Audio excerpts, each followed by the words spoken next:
What is going on, ladies and gentlemen? Welcome back to the Knuckle Sandwich podcast. I'm your host, Brendan Anderson. And before I even get into it, please hit the subscribe button. We're on the road to 500 subscribers. No specific reason. 500 is just a good number. That's it. But anyways, tonight I am sitting down with the and new Hub City Bantamweight champion, Payton the Horseman Hayes, training out of Nashville MMA. A super tough fight, a super tight fight, went to a split decision. I'm curious to see what his reaction was to that split decision. We're going to talk about that, of course. I've got some would you rather questions for him as well that he has no idea about. We've been talking off the screen for like 20 minutes. I told Lawton this would have been a great interview already, but it's going to get even better because now we're just warmed up. So, ladies and gentlemen, give a big warm welcome to the and new champ, Payton the Horseman Hayes. What's up, bro? How are you, man? What's up? Good, man. How are you? I'm doing wonderful, brother. I'm doing wonderful. And that belt looks nice and pretty next to you. Yes, sir. And new. And new. So, of course, we want to talk about the fight and all those things, Payton, and we'll get to that eventually. But I got to talk about – I almost want to talk about the weekend like in order, if that makes sense. So we got to start at the weigh-ins. Now, I had interviewed you guys a couple of times, or once, I guess, on Facebook. Very cordial, very respectful. And I knew you had some fire in you. And whenever I went to interview you at the weigh-ins, man, you were like, man, going back to the stables, you're going back home, this, that. Where did that come from, man? Where did that come from?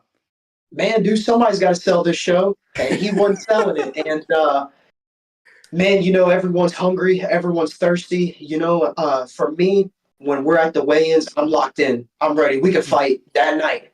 So I was completely ready. I was very motivated.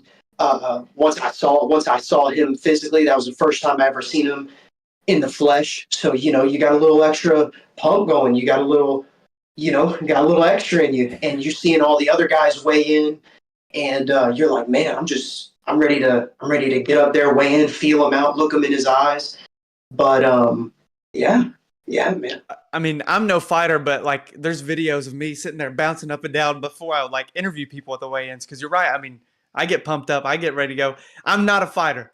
Don't ask me ever to get in the cage with anybody. But yeah, I mean, it was definitely intense. And even leaving the weigh-ins, there's a little bit of chirping going on. But it wasn't between you and Corbin. Originally, I thought it was you and Corbin. I was like, dang, they really like. There's some animosity in the room, but it was actually a teammate of his, right? Right. Yeah, man.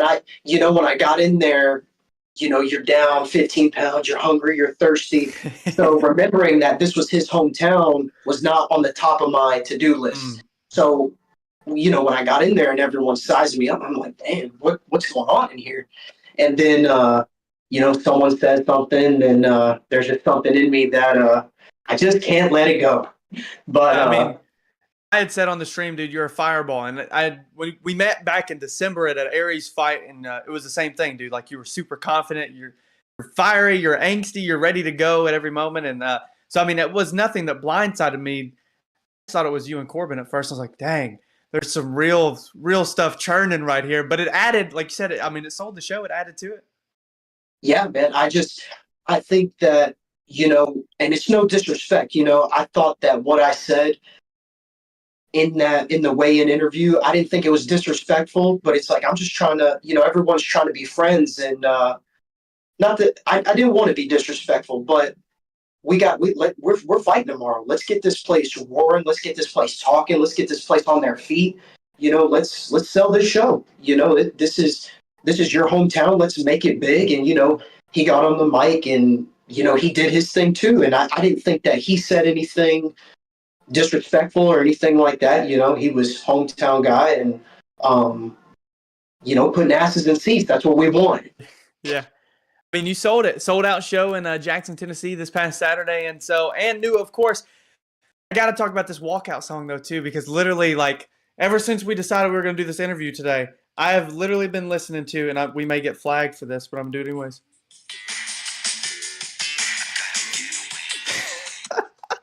The most fire walkout song, bro, of all time. Yeah, I was having trouble not singing along to it. Yeah, so originally they had, man, you're in the zone, you're nervous. They call him a usher, call him staff, call him the DJ. I don't know who it was, but they're giving me the green light to walk out. And I look at my coaches, I'm like, this ain't my walkout song. I'm not walking out until they get it right. So Right. originally, there's a remix of that song with Lenny Kravitz and Quavo. That's what I was originally going to walk out to. But then I told him, I said, Just Fly by Lenny Kravitz, and the crowd loved it, man. I thought they were going to Yeah. boo me on the way out because of all the commotion, but I get to the cage and everyone is just singing. And I was, it worked out great. So shout out Lenny Kravitz, man. He's the man. He's the man. Yeah. So you literally had like the entire city of Jackson. I mean, even the people that wanted to see you lose were like, "Dang, I respect this guy now," because they were bobbing along, singing. Yeah, it was awesome. Definitely was feeling the vibes. Yeah. All right, so now we got to talk about this fight. And new split decision. So, I mean, you asked me literally right after the fight. I keep throwing thumbs down out there. So literally right after the fight, you kept asking me like, "Did I win? What do you think? Did I win? Did I win?" And I was like, "Bro, I gotta watch it back. It was super close. It was such a great fight, super close fight, and I did watch it back. And yeah, I mean, I had you winning round 1, round 2. I think round 3 went to Corbin. But I was curious. I wanted to hear what you thought during the fight. Like, what were your cornermen telling you going into round 3? I mean, after round 1, it was super, super close, right? What was your mental state going through after each round? Like, did you know you were up? Did you think you were up? Well, so since then, I watched the fight twice. One with commentary, one without commentary. Well, the And I like to commentary do that version was much better. And I like to do that with all my fights. When I watch it back, I watch them twice, one with and one without. And with that being said, when I was in the fight, I knew I was landing the bigger shots. I knew that he wasn't going to want to stand and strike with me. They never do. They never do. They can say they do, but they don't. I was hitting him with big shots. I just remember him having me against the fence the whole time, and I did not know in my head if the judges saw that as winning. But going into the third, we were trying to keep our distance. He did a really good job of closing distance. But man, rewatching the fight, he didn't hit me with one strike on the feet, not a single strike. All the strikes that he landed were up against the fence, and they were not. They were nothing to wow about. They were little pitter patters, or just call them what you want. But he did not land one significant strike on the feet. I thought I landed the bigger, better strikes. The Superman punch, the flying knee. There was a head kick in there. So looking back on it, I could see how I got the first 2 rounds. The third round, I did give it to him. So I could see how it could be split. When I got my hand raised, at first I was like, I really need to watch it back. I really need to get some valid opinions. But my coaches, after the fight, they're like, hey, don't be surprised if you win. Like, get your hand up. Don't be surprised. And come to find out, they were right, and God is good. Man, so yeah, I mean, when I looked back at the fight, and when I try to judge something, I would say I'm not a judge, so I mean, my opinion doesn't really matter at all. But I had interviewed Anthony Manus back in the day when we very first started this, and he's a judge for UFC, PFL, Bellator, and he's the ISKA rep for Tennessee. I mean, he goes to all these big events, right? And so I always think about what he had told me, and it's always the 3 Ds: damage, dominance, duration, with the greatest being damage, right? So, and you have to judge every single round like it's an individual fight. That's the hard part. If you think about, if it carries over this, that, the other, like you have to judge every single round by individually, like it's a different fight. Round 1, I did see more damage from you, bigger shots. And what really surprised me, and I wanted to talk about this as well, was like, going into this, everybody was like striker versus grappler, and we had talked about that before, but dude, your takedown defense was amazing. Underhooks were great. I mean, obviously you guys trained that quite a bit. Yeah, man, it's no surprise, man. These guys, they get mad when I beat them, or they act surprised if they have beaten me, but it's like, you know how to beat me. If anything, I give every guy the chance to beat me, but we work our grappling very religiously. Like I said, you have to have some type of very high pedigree of grappling to think if that's where you're going to win the fight. And I have yet to find that. There may have been a couple guys in my past that have, stumped me where I'm like, wow, this guy. But to get me down and just hold me there, that's no way to win a fight, or at least to me. Now the judges may see it differently, but it's one thing to take me down and finish the fight, ground and pound, submission, hats off to you. But just to hang on for dear life, man, it's just not enough. And so the other thing that I want to talk about was the emotion afterwards, right? Like, you had talked about it and you were questioning it and things like that, but immediately was, covering the eyes and got a little emotional there. I mean, I know that we had talked before, you had one other title fight before. I mean, in nowadays, a long amateur career at 13 fights. So how does it feel now, finally getting the belt? And what were those emotions like at the end? Man, I look back on it, and I look at a lot of my teammates, man. They're 2-3, 4-0. They're all getting title shots. They have multiple titles. And man, it took me 6 years, 13 fights, and I had lost my first title shot. It doesn't come often, and when it does, you seize the opportunity. I'm not happy with the performance. I think that I most definitely should have finished him, but we got the job done. And man, we worked super, super hard for this one, as we do all of them. But with the title being on the line, main event, it's a whole nother ball game. 100%. And so, I mean, you said, you weren't happy with the performance and you wish you would have finished them. Corbin did message me yesterday. And so I wanted to read these to you and kind of see where your mind's at. I know we had talked vaguely right after the fight, but Corbin messaged me and said, I need Payton Hayes at Black Tie 2025. Let's see if we can make it happen before he tries to run from it. He didn't win that fight. Next time I won't leave it to the judges.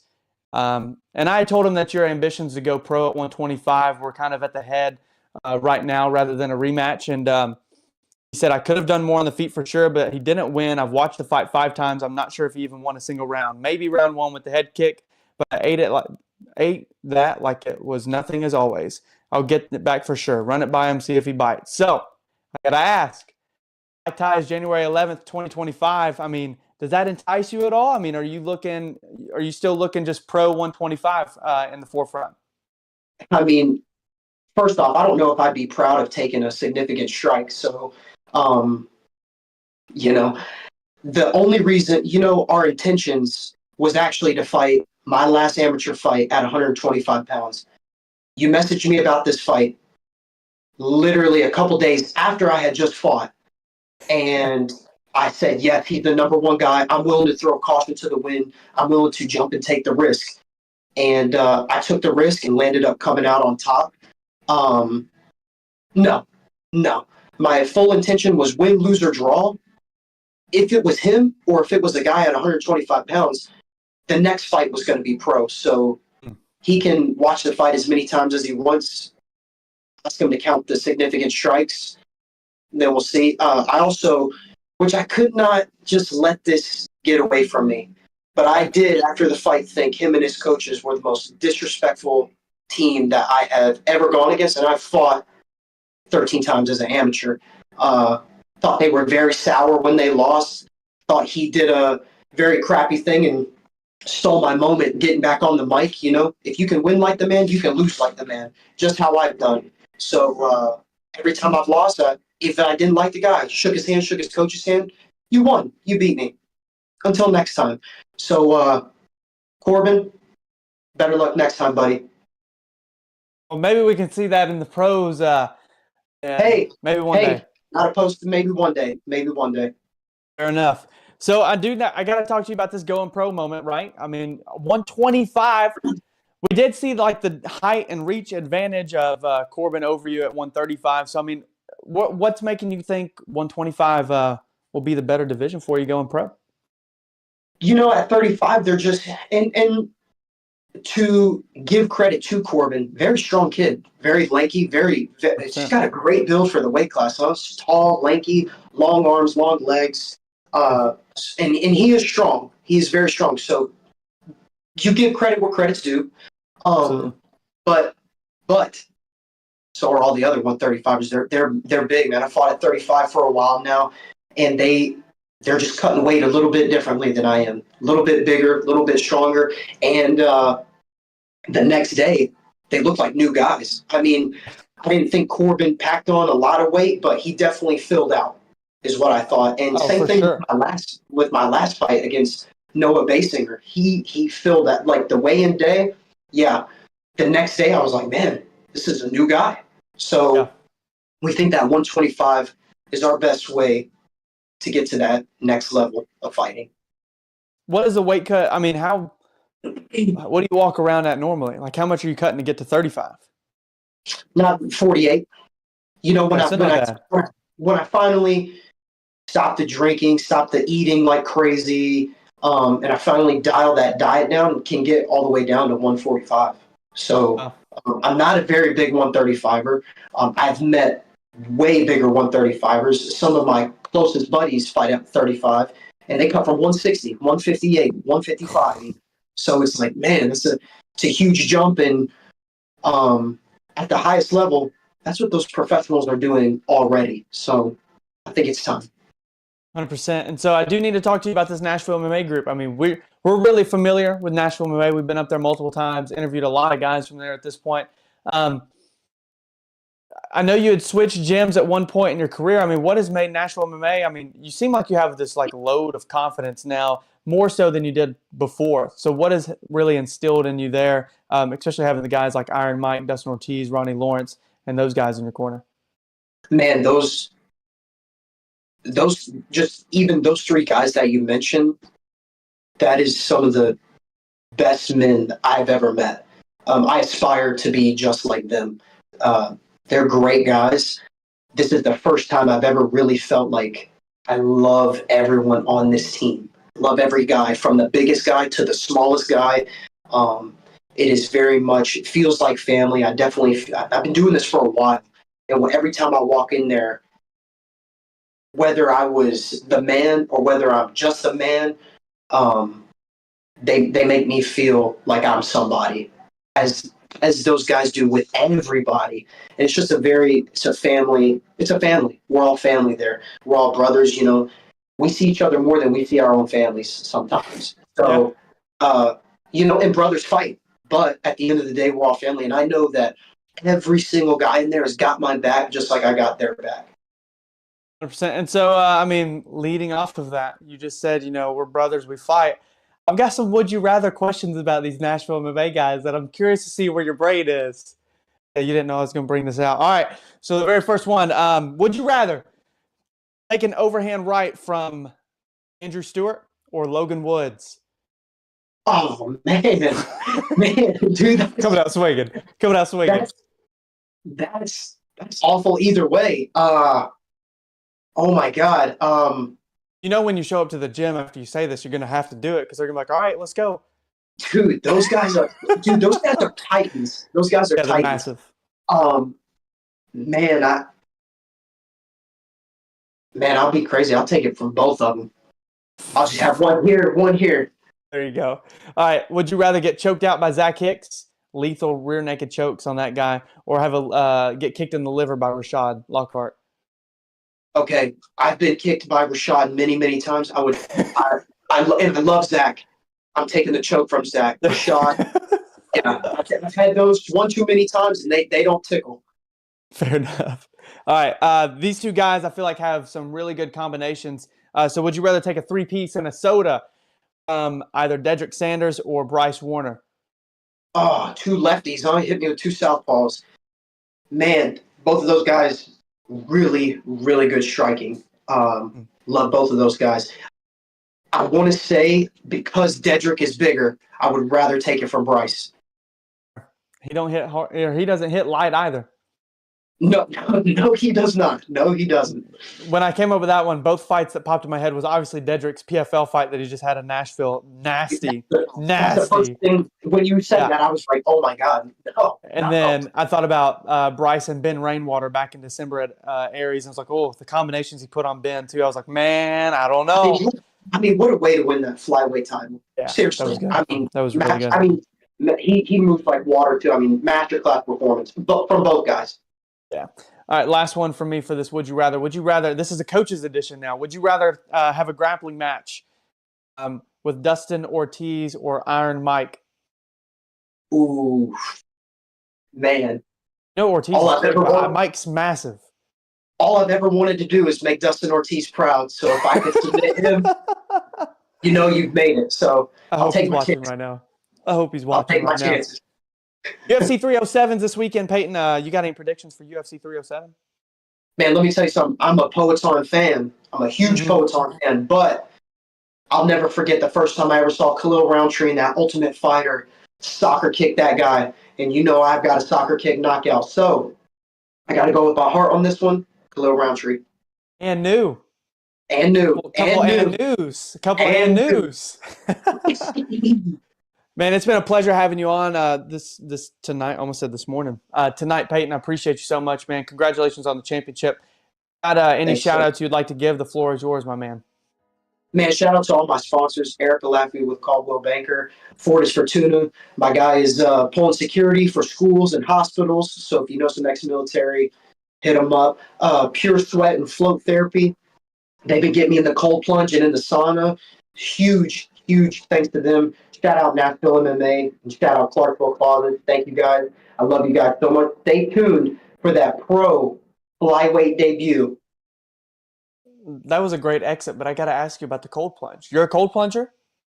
Cold plunge, for sure. I've done the cryo. For me, I think whatever worked for you, but the cold plunge, you get it, whether you can get in there 90 seconds, whether you can get in there 10 minutes. What's your max time? How long have you been in? You're good for Sorry? What's your max time? How long have you done it? Oh shoot, I think in one sitting, 5 minutes, I believe. Ooh. And Dustin Ortiz was there. He's actually the one that introduced it to me. So shout out to him for that. It's a great way to recover with those hard training sessions. It's like going into a car crash. So you need that quick recovery, and the ice bath does it for me. Fair enough. Well, ladies and gentlemen, again, thank you so much, Peyton. Appreciate you so much, man. Thank you again for being on the show from the matchmaker heart of me for Hub City MMA. Appreciate you being on the show. Appreciate the performance you put on, the new champion. Ladies and gentlemen, like he said, be catching him on that flyweight. Man, 120. You're scary at 125, Peyton. Flyweight pro debut, hopefully coming really soon. You look fresh right now. You don't look like you're too beat up. Hey, stay tuned, guys. I'm looking to stay active. Yeah, I've got now 7 fights in a year and a half, so stay tuned. Aries has a big card December 21st, Nashville Underground. Be a good one to make the debut on. Hey, I might see you there. We'll see you there. Ladies and gentlemen, Peyton Hayes, thank you so much. Don't forget to subscribe to the channel. Hit the like button, all those things. Share this with your friends and family. Hit that subscribe button. Hit that subscribe button. Clipping that. All right, I'm done.